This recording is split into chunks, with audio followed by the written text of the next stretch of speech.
বিশ্বনবী সাহাবাদেরকে জান্নাতের পাগল বানিয়েছেন। বদরের ময়দানে এই পাশে কোরাইশ, এই পাশে মুসলমানেরা, বিশ্বনবী জ্বালাময়ী ভাষণ দিলেন, বললেন কুমু ইলা জান্নাতিন আরদুহাস সামাওয়াতি ওয়াল আরদ উইদ্দাত লিল মুত্তাকিন। ও আমার সাহাবারা, ওই জান্নাতের দিকে ছোট, যে জান্নাত আকাশ জমিন বিস্তৃত।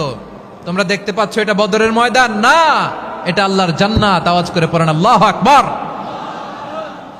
বিশ্বনবী বললেন ছোট ওই জান্নাতের দিকে, যে জান্নাতের বিস্তৃতি আকাশ জমিন বিস্তৃত। বিশ্বনবীর এই কথা শোনার পরে এক আনসারী সাহাবী সাইয়েদনা উমাইর ইবনুল হুমাম রাদিয়াল্লাহু তাআলা আনহু খেজুর খাচ্ছিলেন। তিনি বিশ্বনবীর দিকে তাকিয়ে কথা শুনছেন আর খেজুর খাচ্ছেন।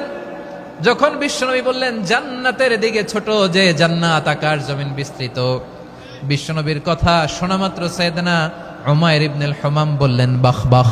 কি বললেন? বাহ বাহ মানে চমৎকার, মাশাআল্লাহ চমৎকার।